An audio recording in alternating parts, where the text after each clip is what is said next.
Udah? Saya tunggu Kak.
Bismillahirrahmanirrahim. Alhamdulillahirabbil alamin. Wassalatu wassalamu ala asyrafil anbiya'i wal mursalin sayyidina Muhammadin wa ala alihi wa sahbihi ajma'in. Rabbi shrah li sadri wa yassir li amri wahlul 'uqdatam min lisani yafqahu qawli. Subhanaka la ilma lana illa ma 'allamtana innaka antal alimul hakim. Allahumma ftah 'alaina hikmataka wa anshur 'anna min fadlika ya arhamar rahimin. Assalamualaikum warahmatullahi wabarakatuh. Waalaikumsalam Alhamdulillah, warahmatullahi syukur kepada Allah SWT. Kita bersiaran di Maya ini, di FB Live, bersama Institut Pembangunan dan Kecemerlangan Kepimpinan AILID, Kementerian Belia dan Sukan, bersama yang berbahagia Ustaz Muhammad Yaakob Yusra bin Muhammad Yusuf dari Murtada Dakwah Center. Baik, Alhamdulillah. Apa khabar Ustaz? Baik, Alhamdulillah. Sihat. Haji, sihat ke Haji? Alhamdulillah, syukur. Alhamdulillah. Kita dah 18 hari berpuasa. Ya. Pejam pelik selalu cepat masa berlalu, ya. Kita masih ada masa lagi yang sedikit ini untuk kita meraih, ya, ganjaran-ganjaran Allah SWT yang telah dijanjikan dalam bulan Ramadan ini. Alhamdulillah Ustaz. Baik, untuk kali ini kami di AILID, ya, sebenarnya untuk makluman semua penonton di luar sana, kita sejak pandemik COVID-19 ini, kita telah menyiarkan beberapa siaran-siaran secara maya, ya, di AILID ini. Boleh dikatakan setiap minggu lah, ya. Jadi di antara yang untuk makluman semua, di AILID ini kita ada beberapa kluster, iaitu kluster kerjaya, ya, kluster kenegaraan dan sebagainya. Baik. Untuk kali ini kita akan membicarakan tentang komunikasi. Seperti sedia maklum, komunikasi ini ada pelbagai, ya. Ada komunikasi yang jenisnya bercakap, ada komunikasi yang jenisnya tidak bercakap, yang kaya badan dan sebagainya. Itu juga adalah komunikasi. Baik. Tajuk yang kita akan bicarakan kali ini adalah komunikasi bagaimana Rasulullah SAW, ya,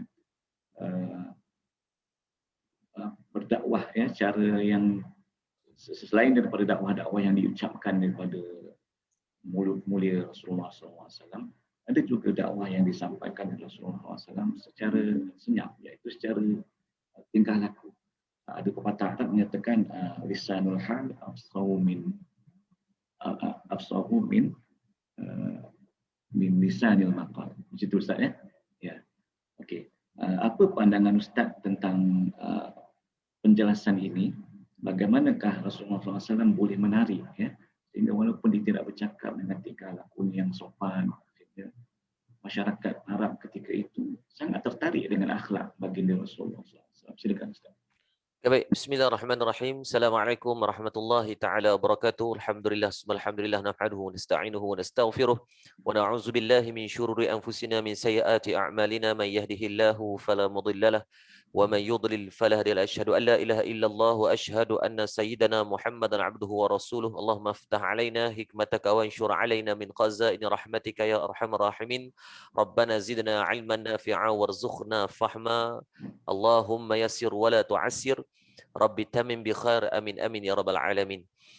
Yang saya hormati Tuan Haji Jalal, yang dihormati semua rakan-rakan daripada KBS ataupun AILID, yang tak mampu anda sebutkan nama seorang demi seorang, tetapi wallahi tak merendah sikit pun keilmuan semua yang terlibat secara langsung atau tidak langsung, dan tak dilupakan kepada semua rakan-rakan penonton yang menonton hampir 100 orang lebih, masya-Allah tabarakallah, dalam keadaan sedang bekerja, kesibukan. Patutnya ni waktu-waktu yang baik untuk kita khairullah ataupun kita berehat, tetapi masih boleh dilapangkan waktu untuk kita sama-sama usahakan satu majlis ilmu, untuk kita membicarakan satu tajuk yang sangat baik daripada pihak AILID anjurkan, yakni bagaimana komunikasi Rasulullah SAW. Terus kepada soalan tadi Haji ada tanya berkaitan macam mana Rasulullah berkomunikasi dengan cara yang penuh berlemah lembut, tanpa menyakitkan orang, tanpa nak mengherdik orang, tanpa perli orang, tanpa nak troll orang lain. Maka Rasulullah SAW menteladankan kepada kita semua aspek. Allah menjadikan baginda Nabi SAW ini, kesempurnaan itu melengkapi dan merangkumi kepada semua bidang. Kalau kita nak bercakap tentang perniagaan, Nabi berniaga. Dan Nabi pada awal umur 18 tahun, Nabi dah bergelar status jutawan. Umur 18 tahun. Kan, kalau Nabi hidup di zaman kita, maka nescaya Nabi akan menerima anugerah tokoh usahawan muda. Mana ketika dia berpartner dengan Sayyidatina Siti Khadijah radhiyallahu anha, ketika tu belum berkahwin dengan Siti Khadijah. 7 tahun sebelum berkahwin, Rasulullah berpartner dulu. Sehinggalah mendatangkan keyakinan yang kuat pada Siti Khadijah tentang ketokohan perniagaan Rasulullah. Kalau tuan-tuan nak berbicara soal peperangan, Nabi hebat dalam peperangan. Bukan terror meniaga aja, tapi lembek dekat medan perang tak. Nabi juga menjadi tokoh dan teladan dalam medan perang, sehingga kan sahabat kata ketika di medan perang, kami seolah-olah macam tak kenal Rasulullah yang lembut sebelum ni. Rasulullah yang sangat berlemah lembut dalam percakapan, dalam perkataannya, tapi dalam medan perang cengih tuan-tuan, orang Kedah panggil. Backhand molek. Garang Nabi. Nabi dalam bercucuk tanam, Nabi hebat. Maka semua bidang termasuklah benda yang disebut dengan komunikasi. Sebab kenapa perlunya komunikasi? Kenapa pentingnya komunikasi? Tuan-tuan kena ingat. Komunikasi adalah satu instrumen untuk menyampaikan daripada satu maklumat daripada kita untuk nak transfer ke orang lain. Kadang-kadang ada manusia yang Allah memberikan, dia ada ilmu. Ilmu ni banyak tuan, tapi dia tak ada komunikasi, tak ada kemahiran komunikasi. Maka ilmu tu hanya ada pada dia je lah. Kan, ada orang, saya tengok dia Masya Allah. Kalau suruh syarah kitab berapa pandai tuan, tapi kalau nak cakap depan orang, sel-sel otak tak bersambung. Kan itu adalah sebab tu komunikasi juga perlu belajar. Sebab tu adanya banyak kelas public speaking dan sebagainya. Kenapa? Menunjukkan bahawa pentingnya dalam keadaan untuk kita mengambil faedah dan manfaat dalam bab untuk komunikasi ni. Baik tuan-tuan dirahmati Allah Subhanahu Wa Taala. Acap, kita kenapa live di page kita? Okey, baik. Maka bila sebut tentang komunikasi Rasulullah ni, of course saya tidak ada apa-apa kepakaran, melainkan kita mengambil terus daripada hadis yang disebut dalam kitab Syama'il Muhammadiyah yang membicarakan tentang bagaimana akhlak Rasulullah dalam berkomunikasi. Suatu hari Sayyidatina Aisyah radhiyallahu anha, yang isteri baginda Nabi sallallahu alaihi wasallam, pernah datang seorang sahabat bertemu dengan beliau. Datang seorang sahabat namanya Sayyidina Abdullah Al-Jadali radhiyallahu anhu. Seorang sahabat ni datang bertemu dengan Aisyah, dia tanya kepada Aisyah, "Wahai Aisyah, bagaimanakah akhlak Rasulullah?" Wahai Aisyah radhiyallahu anha, tuan-tuan boleh tengok dalam kitab Syama'il Muhammadiyah karangan Imam Tirmizi rahimahullahu taala hadis ni. Maka Aisyah bila ditanya oleh Abdullah Al-Jadali macam mana akhlak Nabi, maka Aisyah kata apa? Lam yakun fahishan wala mutafahishan wala sakhaban fi aswakh. Rasulullah sallallahu alaihi wasallam ni lam yakun fahishan wala mutafahishan. Tuan-tuan, dalam komunikasi, asas pertama untuk kita nak ada comfort zone, which is di antara kita dan pihak yang kita nak bercakap atau pihak yang kita nak menyampaikan. Kalau berdakwah, kita perlu berkomunikasi, tak boleh pipi terus kira pipi terus qala Allah taala fil kitabil aziz. Pening kawan tu tengok, apa dia ni? Pak Long ni mabuk pi kuda ke apa kan? Maka perlukan datang dengan salam, datang dengan datang dengan kelembutan, datang dengan keselesaan daripada pihak yang nak mendengar. Kalau kita tengok dulu kecil-kecil, zaman saya kecil-kecil, kalau nampak geng-geng tabligh, lari selerak kami. Bukan mereka tidak ada kemahiran, waktu tu kita yang tak faham. Kan, kita nampak jubah putih daripada jauh, tuan-tuan duduk tengah atas padang bola tu, tinggal selipar lari macam depa, padahal dia main nak pesan kalimah la ilaha illallah aja. Nak ajak kita sembahyang jemaah, yang tu je, tapi jadi trauma, takut. Sebab mungkin ada sebelum-sebelum tu kes-kes yang dia main tu dalam keadaan yang kita tidak ada keselesaan. Maka bila tak ada keselesaan, maka otak akan hantar satu vibration ataupun satu signal, nampak orang macam ni, lari cabut. Bukan kata mereka tu salah, mungkin ada segelintir kecil saja yang tersilap, yang mungkin cara penyampainya tak betul ataupun komunikasinya salah, membuatkan didoktrin seramai mungkin orang. Bila nampak hak ni, lari. Tapi sekarang Alhamdulillah, benda itu dah mula dimurnikan dengan datangnya tokoh-tokoh seperti kalau di Malaysia Ustaz Abid Liu, yang bawa kepada ikon kepada golongan tabligh, tetapi didatang dengan kelembutan. Datangnya juga Ustaz Syed Putra Haizam, datangnya Maulana Helmi, datangnya banyak orang-orang yang terlibat dengan tabligh yang menjadi frontliner sekarang, yang memurnikan balik psikologi otak kita yang dulu dah dikaratkan dengan kata, kalau tabligh kena lari, kalau tabligh dia poni main lagi nak paksa kita bismillah jemaah. Dah, sekarang tak dah. dimurnikan. Maka siapa yang nak memurnikan dakwah? Tuan-tuan dan saya. Tak perlu tuan-tuan kena mengaji tinggi-tinggi. Yang Ustaz Ibn Liu dia sebut, kata dia bukan ustaz, dia cuma pendakwah. Dia sendiri disebut, dia kata dia tak mengaji tinggi macam orang lain, tak pergi Azhar, tak pergi ke Madinah, tak pergi ke mana-mana, belajar pondok-pondok tumpang situ sikit-sikit. Tetapi dia mengambil asas kata dakwah itu adalah tugas mana-mana manusia yang ada kalimah la ilaha illallah Muhammad Rasulullah. Orang duk kritik kata Ustaz Ibn Liu ni bukan orang alim. Tak perlu jadi alim untuk menyampaikan dakwah. Kalau tunggu alim untuk menyampaikan dakwah, maka tidak ada dakwah atas alam ni lagi. Tuan-tuan, saya pun bukan alim. Siapa alim? Siapa yang boleh mengaku kata dia alim? Makna alim ni tuan-tuan ni faqih sungguh dalam bab agama. Tak. Sebab tu almarhum Tuan Guru Harun Din dia pesan apa? Dia pesan, dia kata apa? Jangan tunggu alim baru nak menyampaikan sampai jadi alim. Jangan tunggu pandai baru nak menyampaikan ilmu. Maka menyampaikan ilmu sampai kamu pandai, sampai kamu alim. Maka sebab tu dari segi komunikasi. Asas pertama untuk kita nak bina comfort zone ni Aisyah sebut akhlak Rasulullah. Yang pertama, Nabi sallallahu alaihi wasallam lam yakun fahishan. Nabi sallallahu alaihi wasallam tidak akan memandang kelemahan orang. Nabi tidak akan pandang kekurangan dia, keaiban dia. Hari ini tuan-tuan, kita akui kita sebagai manusia bila kita jumpa orang, kita akan refresh otak kita untuk mengenal atau mengingat siapa dia yang dahulu. Kalau dia ni tekpik, dia ni kaki curi, dia ni kaki bohong, maka kita komunikasi kita akan bercakap based on siapa dia. Itu hati-hati. Rasulullah sallallahu alaihi wasallam tidak mengira siapa yang Nabi nak bercakap. Doesn't matter. Siapa dia yang sebelumnya, Nabi tidak pernah heran. Nabi tetap dengan layanan yang sama sebab Rasulullah pernah ditegur oleh Allah Subhanahu wa taala ketika di Madinah. Rasulullah bercakap dengan pemimpin di Mekah, Nabi Rasulullah bercakap dengan puak-puak Quraisy. Bercakap dengan Abu Jahal, Abu Lahab, Abdul Muttalib, pemimpin-pemimpin Safwan, Umayyah, pemimpin Quraisy ni dalam keadaan Nabi tak sempat melayan golongan-golongan orang yang susah untuk datang. Maksudnya Nabi duk tengah cakap dengan orang ni, cakap dengan pemimpin-pemimpin Quraisy, orang-orang kaya, orang-orang kenamaan, duk cakap, datang seorang Arab Badawi yang datang. Dia kata, wahai Rasulullah, nak cakap dengan Rasulullah. Maka Rasulullah kata, tunggu saat. Rasulullah tumpu kepada golongan bangsawan tadi. Allah turun ke ayat Quran tegur Nabi SAW. Rasulullah tak apa dapat teguran terus macam tu. Kan? Maka Nabi tidak melihat pun kelemahan atau kekurangan siapa-siapa.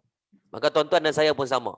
Siapa pun yang kita bercakap dengan dia, kalau kita sebagai seorang majikan yang mungkin pangkatnya lebih tinggi, kita grade 48, kita grade 44, kita grade 41, tak kira lah berapa pun grade kita bercakap dengan orang bawahan, mungkin dia tu makcik cleaner, ataupun dia ni orang yang grade-nya yang rendah daripada kita, maka tetap jangan memandang siapa dia, tapi pandang dia sebagai makhluk yang tidak ada beza pun dengan kita. Ini Rasulullah. Sebab kalaulah Nabi nak memandang siapa yang sebelum ataupun memandang pangkat, maka tidak akan ada Sayyidina Umar Al-Khattab dalam Islam. Tuan-tuan, Sayyidina Umar Al-Khattab radhiyallahu anhu seorang sahabat yang kita tahu dia dulu bermusuh dengan Islam. Rasulullah ni kira orang yang paling dia meluat. Dia benci sungguh kepada Rasulullah. Sehingga kan datang perkhabaran sebelum dia masuk Islam, datang perkhabaran adik dia nama Fatimah masuk Islam. Dia terus pergi rumah, dia tampak adik dia sampai berdarah mulut. Nak abang kata marah sungguh ni. Benci sungguh dengan Islam.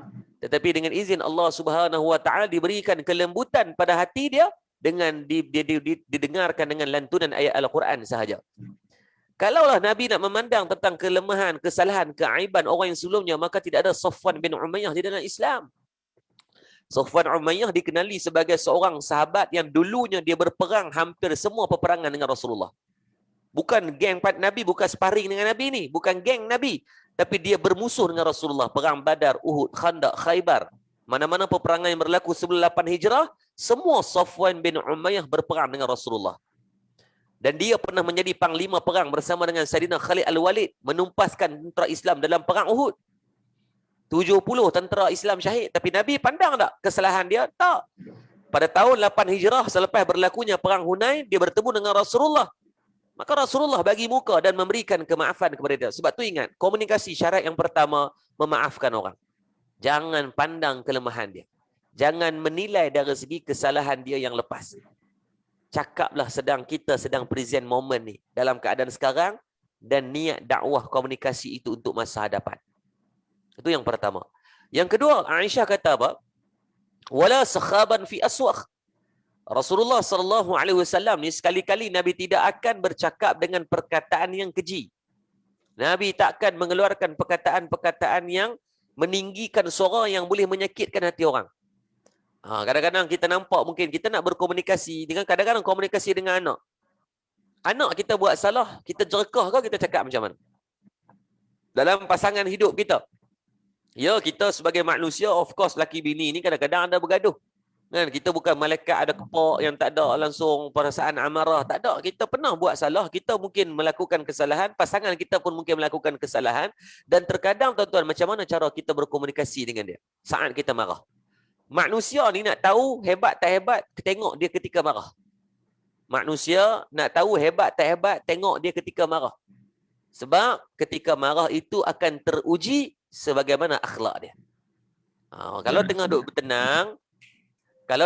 bertenang, mungkin tak nampak sangat. Tenang, relax. Tapi tengah marah, barulah boleh menilai sebagaimana akhlak seseorang manusia itu. Akhlak kita kan, tengah duduk marah, tuan-tuan waktu tu baru keluar. Sebab tu orang kata, kalau siapa-siapa yang tengah bercinta, you belum kenal pasangan kamu. You nak tahu pasangan kamu menikah dengan dia, barulah tahu baik, buruk, jahat atau sebagainya. Waktu tu. Kan? Sebelum kahwin, kalau keluar pergi dating, pasangan terkentut. Dia tangkap kentut bau. Dia kata wanginya. Kan? Kalau naik motor tu, tuan-tuan, peluk ni, dua-dua masuk laraga motor. Kan? Sebelum kahwin. Selepas kahwin, barulah tahu, Allah. Kan? Bini aku waktu keluar dulu segor, balik rumah macam hantu kat lima. Kan? Laki aku dulu nampak kemas sangat. Yeah. Okey Ustaz, macam terputus pula. Mungkin lain Ustaz. Balik cakap. Okey Ustaz, saya tertarik dengan yang menyebut tentang tadi Ustaz ada menyebutkan tentang bukannya setiap masa kita nak bertegas. Okey, macam terputus sebentar tadi. Okey, saya tertarik ada Ustaz ada menyebutkan tentang Rasulullah adalah seorang usahawan, orang peniaga, ya, pakar dalam peperangan dan sebagainya. Ini satu sifat unggul Rasulullah SAW. Dalam senario sekarang, Ustaznya, apabila terjadinya pandemik COVID-19 ini, di luar sana kedengaran bahawa banyak belia-belia kita yang diberhentikan kerja, kemudian yang sedang mencari kerja dan sebagainya, ya.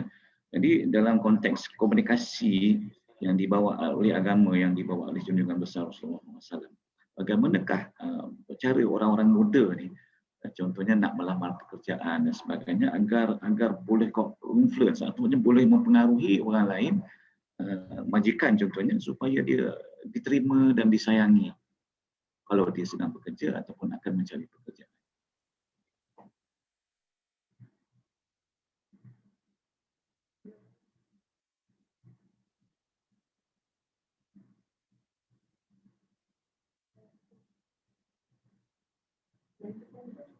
Lain problem.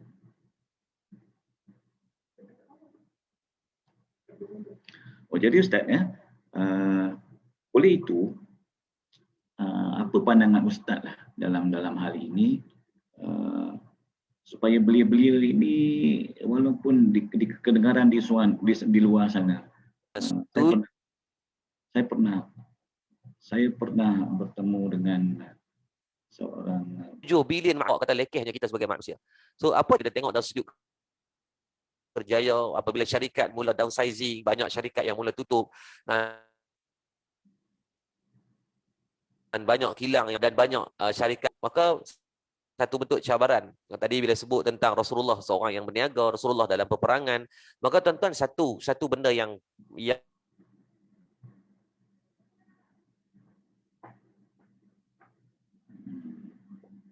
sangat perlu kita bagi perhatian,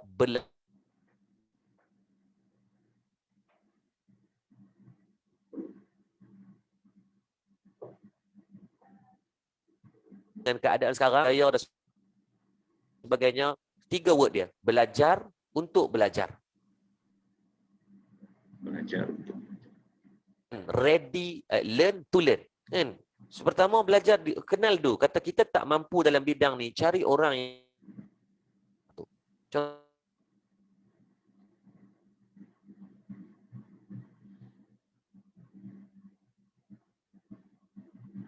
nampaknya lain macam apabila kita duduk dalam bidang adalah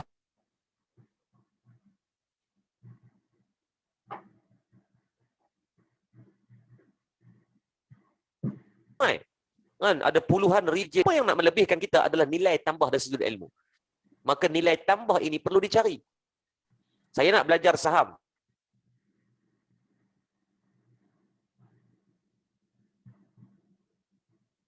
Ustaz, nampaknya seperti talian kita tak berapa clear Ustaz di sebelah sana. Makalah saya terputus-putus mendengar suara Ustaz. Tidak menjadi terhina.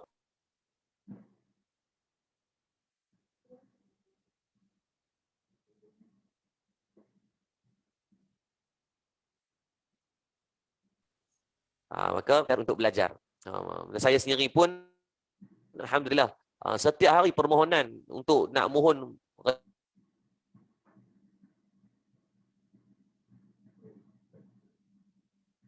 kerja dengan Darul Murtada ni. Untuk bulan ni saja ada lebih daripada hampir 10 orang staf baru yang diambil.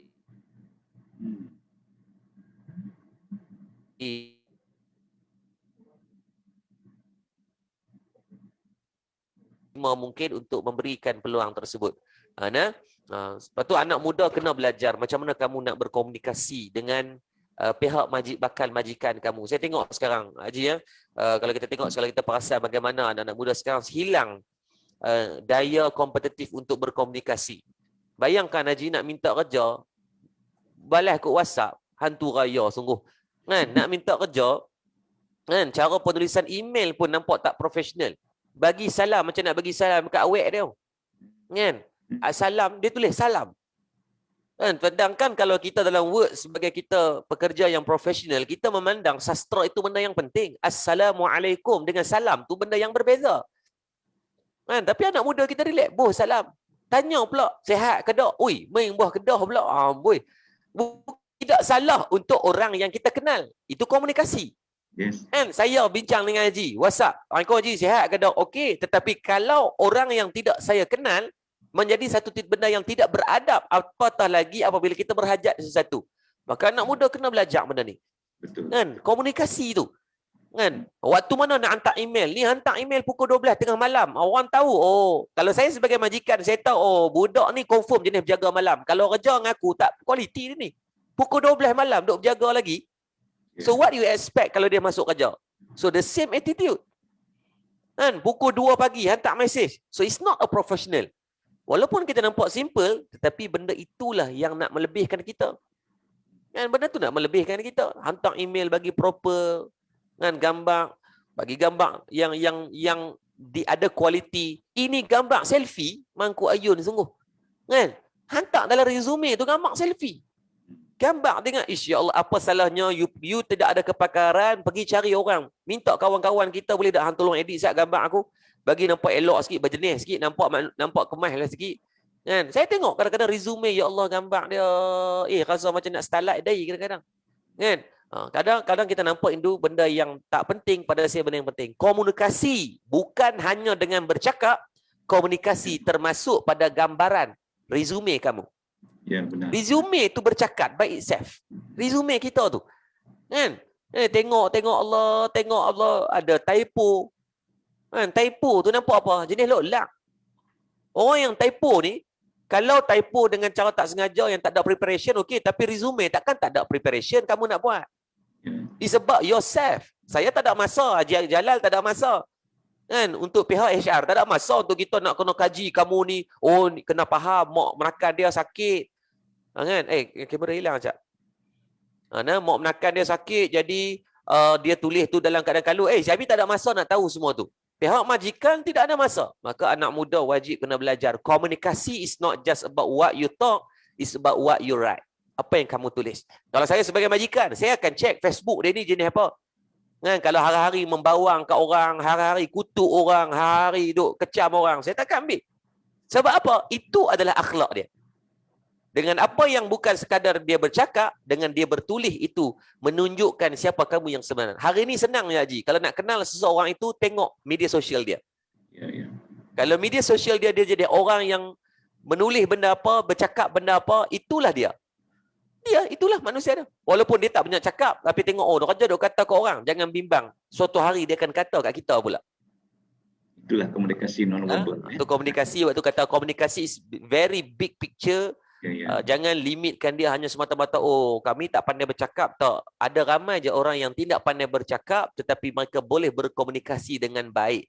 Istilahnya berapa banyak perkataan yang kamu nak keluarkan, tetapi berapa secermat susunan perkataan yang kamu nak lontarkan. Allahu a'lam. Okey. Ni Ustaz, tadi line kita macam tak berapa tak betul cantik. Terputus-putus apa yang Ustaz cakap tadi. Okey. Baik.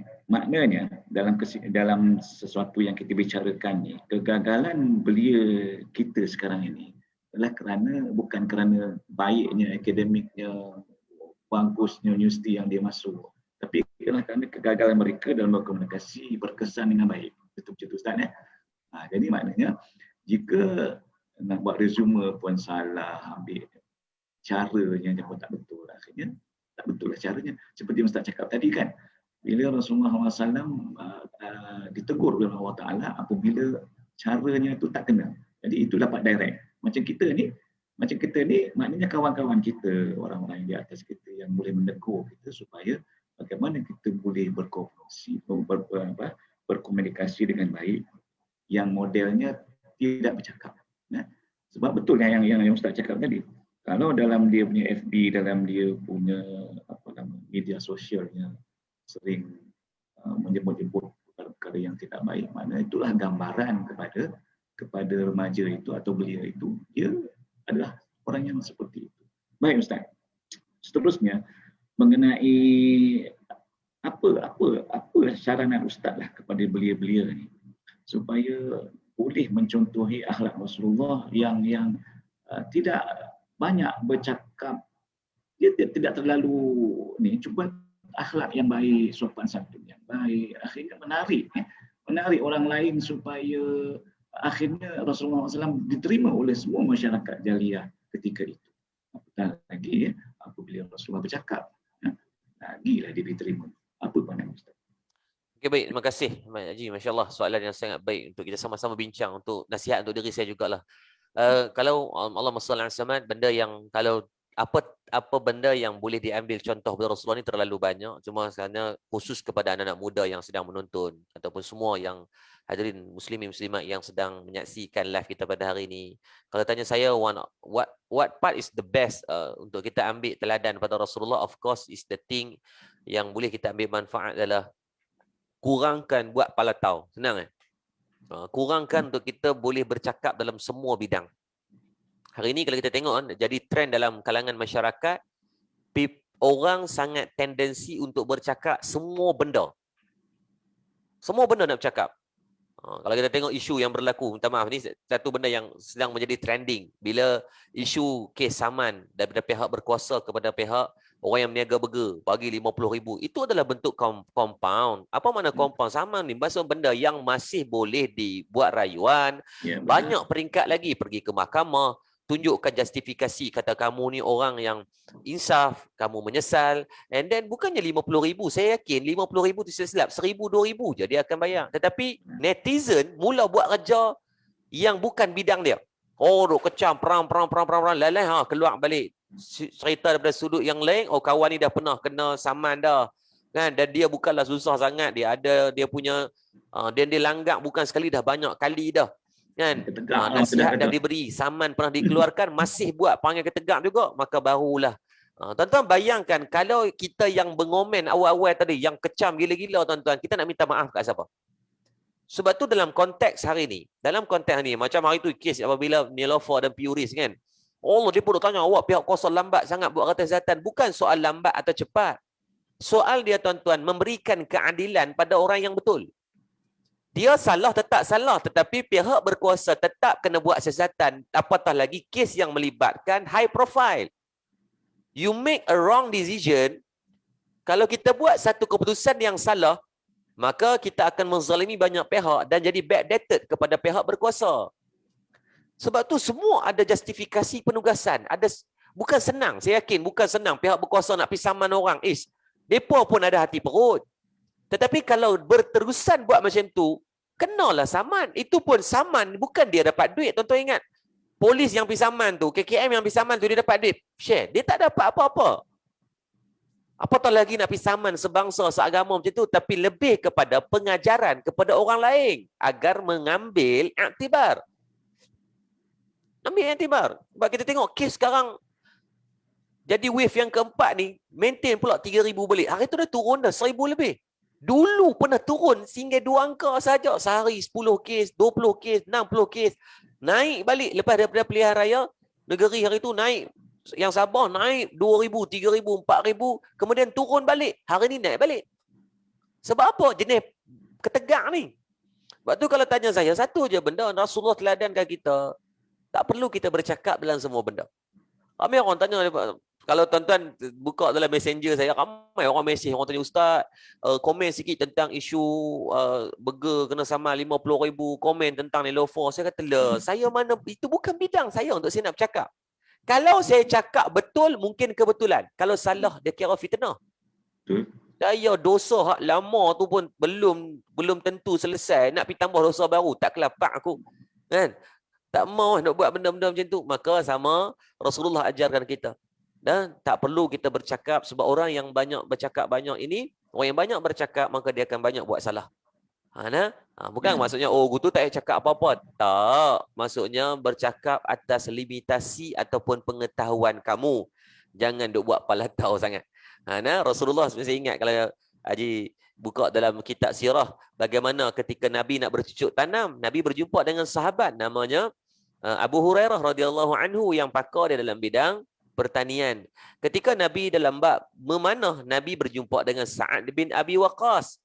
Kan? Nabi berkomunikasi dengan cara lenggok yang tu. Dan last but not least, mungkin satu yang baik, satu teladan yang baik pada Rasulullah. Rasulullah sangat menghormati ilmu orang lain. Ketika mana Allahumma Salman Al-Farisi memberikan idea untuk perang Khandaq. Perang Khandaq berlaku dalam bulan Syawal. Ni nak datang dah ni bulan Syawal kan. Berlaku dalam musim sejuk. Bulan Syawal di bumi Madinah Al-Munawwarah. Maka bayangkan seorang yang tidak dikenali. Salman Al-Farisi ni datang daripada Farsi. Dia orang yang luar, datang ke Madinah, masuk Islam, duduk dengan Rasulullah. Tapi dia bukan ada pangkat apa-apa. JKK ke, pegawai kanan ke, tak ada. Dia tak ada pangkat apa-apa. Tetapi saat dia menyampaikan satu ilmu yang Nabi nampak benda itu ada keunikan dan ada rasionalnya, Nabi tak menolak. So sama dengan anak muda ataupun kita sebagai majikan yang lebih berumur. Maka saat diberikan idea, ni akhlak Rasulullah ni. Saat diberikan idea yang mungkin lebih baik daripada yang kita ada, ataupun idea yang mungkin kita rasa nampak boleh dilaksanakan atau boleh, jangan terus tolak.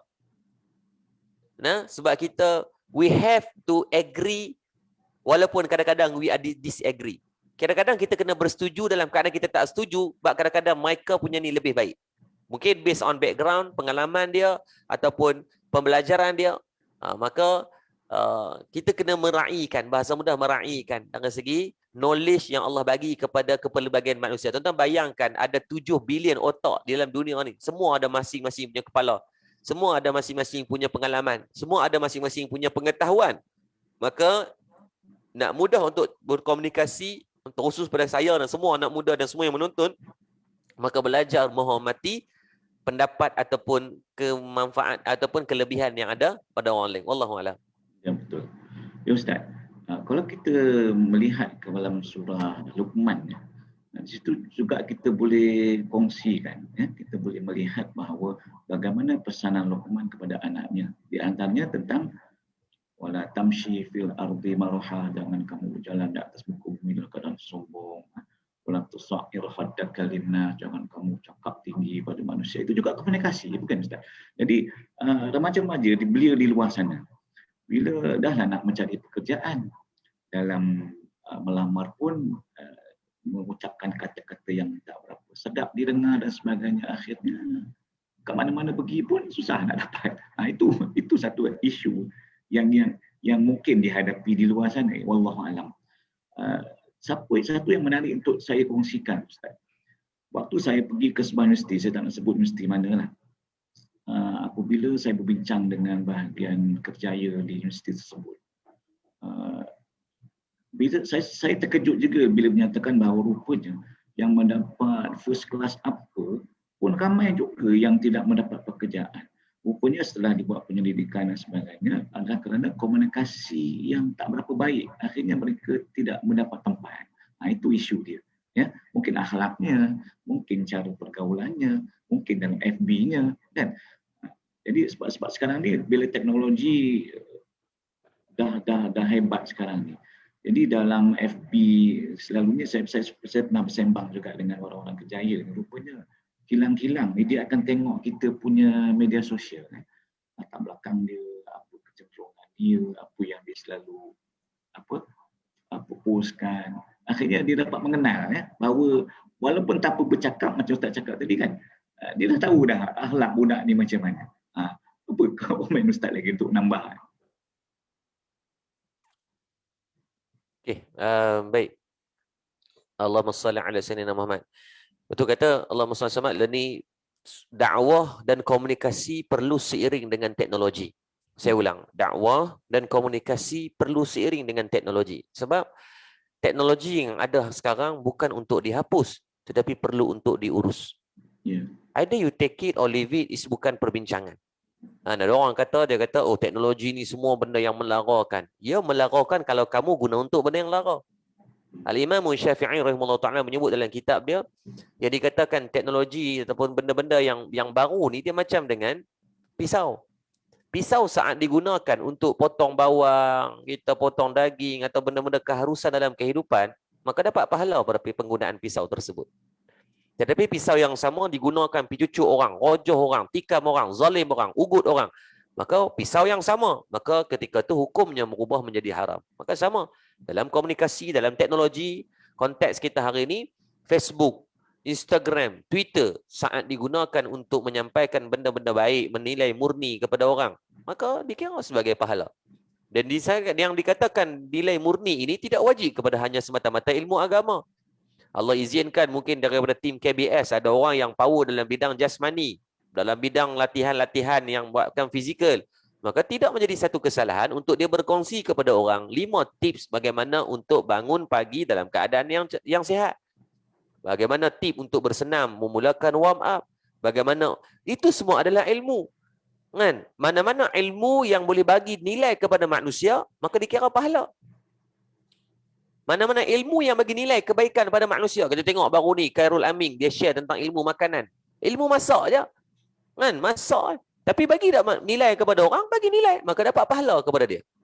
Persoalannya, kita guna teknologi ni untuk apa? Tuan-tuan dengan saya guna untuk apa? Maka sama apatah lagi pada anak-anak muda, Gen Z ataupun disebut dengan generasi milenial ni, lagi-lagilah kena ambil manfaat. You maksimumkan penggunaan teknologi ini untuk menambah nilai dalam kehidupan. Kan? Banyak saya tengok kalau penggunaan TikTok pun kalau dimanfaatkan kan untuk ilmu, kamu akan dapat ilmu. Ini tak raja duk tengok TikTok, tengok gelek macam ngapa kan. Maka hatu yang kamu dapat. Tapi cuba buka dari segi kamu minat dalam masakan, banyak video-video memasak TikTok yang mereka share.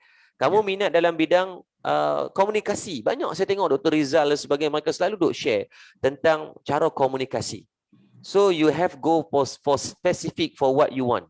In this technology, it's just matter of time untuk kamu belajar. Duduk di hujung jari je. Pukul 12 malam nak belajar apa? Boleh dulu tak boleh. Pukul 12 malam mana ada Tok Guru tidak dah sekarang tak. Tok Guru Google, Tok Guru YouTube boleh buka pukul 1 pagi, 2 pagi pun tak ada menjadi masalah.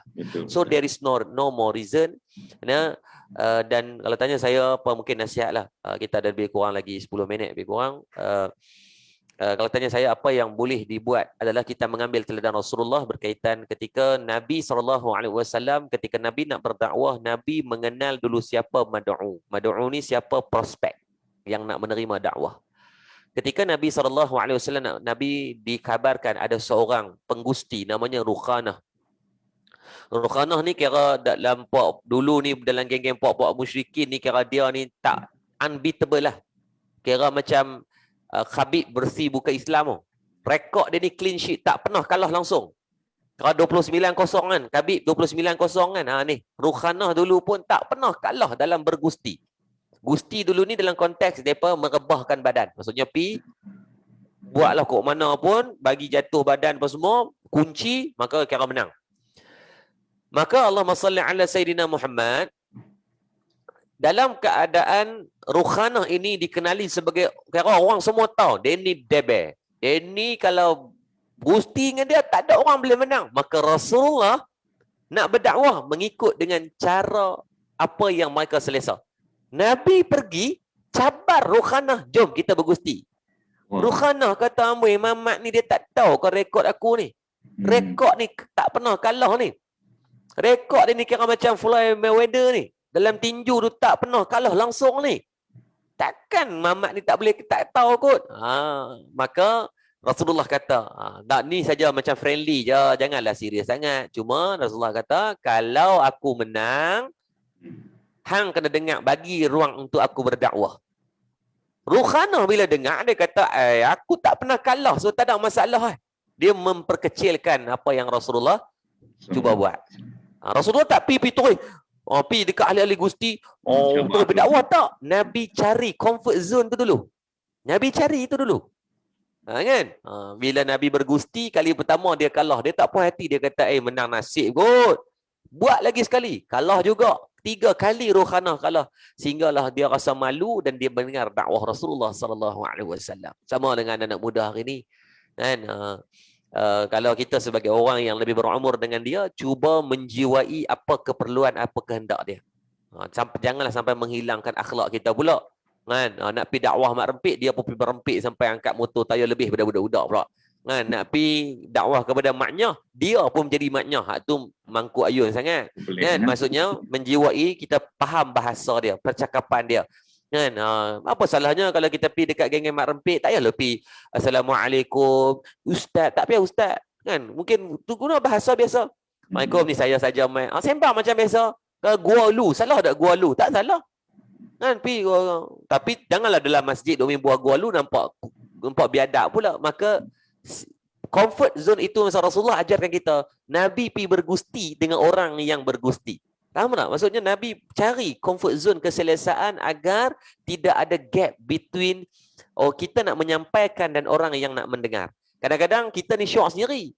Anjurkan program, kita yang cakap orang lain haram, tak faham tentang apa. Mereka kira nak bagi cukup kredit dia. Kira boleh habis tu kira lah. Maka hati-hati. Sayang. Kan? Biarlah apa yang kita nak lakukan itu memberikan impak kepada manusia dari segi kebaikan dan manfaat. Sebab Rasulullah memberikan teladan yang sebegitu. Apatah lagi anak muda sekarang, tolong uruskan bagi elok teknologi yang kamu ada. Kerana di mahsyar kelak, setiap penggunaan teknologi kita akan didakwa di mahsyar. So hati-hati. Penulisan Facebook kita, Instagram kita, gambar kita pertontonkan dengan buat muka selfie tak salah, dia buat muka beruk, buat muka ni nampak aurat kadang-kadang, di lengan orang perempuan aurat, nampak kaki. Delete dulu gambar tu. Apa guna Allah panjangkan umur dalam keadaan kita mendedahkan aurat? Setiap saat orang menonton, tuan-tuan menambah dosa, apatah lagi bulan Ramadan ni. So saya doakan kepada Allah bagi kekuatan, mana-mana kakak-kakak, adik-adik yang mungkin cek balik dalam media sosial, ataupun yang lelaki-lelaki ni kadang-kadang main bola, main futsal, main sepak raga, kan, kita pakai seluar pendek, itu adalah aurat, maka tolong buang gambar tersebut. Ataupun gambar-gambar yang boleh mendatangkan fitnah. Contohnya kita ambil gambar dengan orang yang tak mendedahkan, yang orang yang mendedahkan aurat. Cuba blurkan gambar tersebut. Itu juga dakwah. Dakwah tak wajib dengan bercakap, dakwah dengan kamu mempertontonkan kebaikan. Dakwah dengan mana kamu menunjukkan teladan, itu dah dikira sebagai dakwah dalam Islam. Wallahu a'lam. Baik Ustaz, ada beberapa soalan yang diajukan oleh penonton Ustaz ya.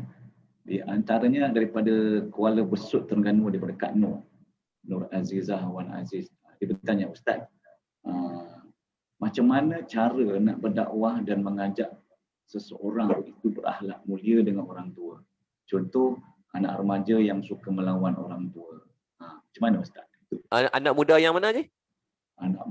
Macam mana cara nak berdakwah atau mengajak orang-orang muda ni berakhlak mulia ke dengan orang tua? Sebab yalah sekarang ni maklumlah kan. Baik, Masya-Allah. Soalan yang sangat baik, Masya-Allah. Mudah-mudahan Allah memberikan juga akhlak yang baik pada saya dan anak-anak saya, insya-Allah, dan semua yang menonton. Subhanallah. Macam mana nak mengajak anak muda untuk bagi teladan kepada orang tua? Tuan-tuan, satu je. Nabi sebut dalam hadis, dia kata kullu mauludun ala fitrah. Yuladu ala fitrah. Setiap anak Adam itu dilahirkan dalam keadaan yang baik dan dalam keadaan fitrah. Fa'abawahu. Cerminan kepada anak satu je, mak ayah. Tuan-tuan, tidak ada magis yang kita mampu buat untuk mengubah akhlak anak, melainkan kita yang ubah dahulu. Budak-budak ni, proses pembelajaran dia banyak adalah dengan cara dia melihat apa yang dia lihat. Apa yang banyak dia lihat, itulah akhlak dia nanti. Dalam hidup dia hari ni, Raja duk tengok cerita Cinchan. Cinchan kan? Cinchan kan lok-lak kan? Dia suka perempuan seksi, dia suka jenis tu. Maka akhlak anak nanti akan jadi macam tu. Dia tengok cerita Doraemon, bermalas-malasan. Doraemon senang, Nobita malas mengaji, minta alat pandai semenek. Kan? Alat siap kerja sekolah. Kan? Maka anak kita akan bercita-cita untuk selesaikan masalah bukan dengan usaha dia. Dengan cara yang mudah. Sebab tu hati-hati. Macam Upin Ipin okey. Dia banyak cerita yang bawa kepada nilai-nilai murni. Sebab tu hati-hati dengan apa yang dia tengok setiap hari, dengan apa yang diteladankan di rumah setiap hari. So sebagai mak ayah, tuan-tuan, sebenarnya tak boleh nak ubah anak, tetapi kita boleh ubah diri sendiri. Kita ubah diri sendiri. Kita bawa akhlak yang baik. Sebab Nabi sebut dalam hadis, Nabi kata dua benda yang Allah akan balas segera di dunia. Yang pertama adalah perbuatan dengan mak ayah. Tuan-tuan, macam mana kita bercakap dengan mak ayah kita, macam tu anak-anak akan cakap dengan kita. Macam mana akhlak kita dengan mak ayah kita, itulah akhlak anak-anak kita dengan kita. Senang aja. Itulah reflection dia. Adapun dari sudut ilmu, maka wajib kepada seorang mak ayah itu memberikan ilmu kepada anak. Contohnya kita nak anak macam mana kadang-kadang. Kalau dulu, Haji, kalau kita tengok 5-10 tahun yang lepas, zaman saya rasa masih ada. Kalau dulu, kalau nak lalu depan orang tua-tua, kami tunduk. Dulu. Masih ada budaya tu. Tu dia ni budaya menghormati. Tapi sekarang budak-budak dah hilang benda tu. Kenapa? Kerana kadang-kadang kita sendiri tak buat benda tu. Kerana kita tak buat benda tu. Orang tua-tua dulu dia sangat ambil berat. Bila salam, orang yang lebih berumur cium tangan. Tapi sekarang tak, budak-budak salam pun tak kadang-kadang. Kalau orang dulu walaupun tak mengaji tinggi, bila dia bercakap, dia tengok muka orang, dia tengok mata orang. Itu akhlak Rasulullah. Rasulullah tidak akan bercakap dengan orang tanpa Nabi memalingkan wajah ke arah dia. Hari ni kita sendiri tu cakap main telefon, lepas tu anak macam mana anak nak ikut? Akan kita ubah dulu. Ni nak bulan Ramadan, bulan Mai Raya ni kan walaupun tak boleh rentas negeri dan sebagainya, tapi kita mungkin pergi nak ziarah saudara-saudara yang terdekat, pesan kepada anak. Nanti sampai di rumah tu Walid tak mau tengok main telefon. Nak main telefon main lah kereta. Tokok telefon tu pada kereta. Tapi sekali sampai hormat orang. Seperti mana kita nak ketika kita berbicara orang menghormati kita, maka kita lah menghormati orang terlebih dahulu. You cannot change what people needs, but you can change yourself. Kita tak boleh ubah orang punya keinginan ataupun kita keperluan dia, tetapi kita boleh ubah kita. Adapun pada anak, sebagai seorang mak dan ayah, minta pada Allah dan kita mampu didik dia lah yang sebaik mungkin. Mudah-mudahan Allah memberikan manfaat dan kebaikan. Jadi saya pun tak boleh nak memanjangkan sebab saya pukul 11.45 saya ada live dengan tim medik dengan MDC. So tak apa, mungkin Haji kata-kata akhir ataupun ni untuk khilasah penutupan. Terima kasih Ustaz atas ada soalan juga sebenarnya, tapi mungkin tak sempat sebab Ustaz pun ada urusan yang lain. Baik, di antara kesimpulan yang saya dapat di sinilah bahawa dalam berkomunikasi, maknanya satu, kita kena mengenali approach dulu yang baik, supaya dengan kita approach yang baik, cara pendekatan yang baik, akhirnya tak payah cakap pun orang boleh terima. Macam kita dulu-dulu lah Ustaz ya, bila dengan senyum, dengan kita menundukkan diri masa kita nak berjalan, itu dah menunjukkan pada akhlak yang baik, iaitu komunikasi atau gaya badan yang baik.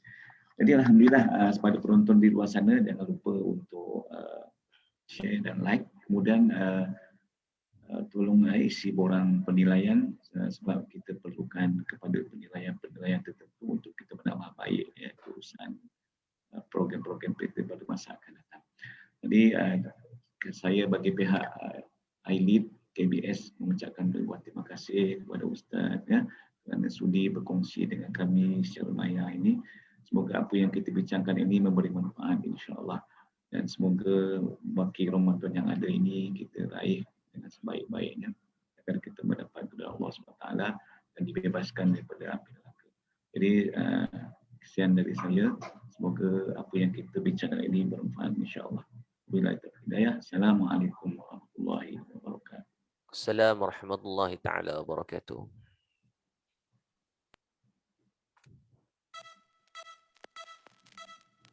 Okay, Jin, terima kasih banyak. Ana kena minta diri tu. Ada live di tempat yang satu lagi pula.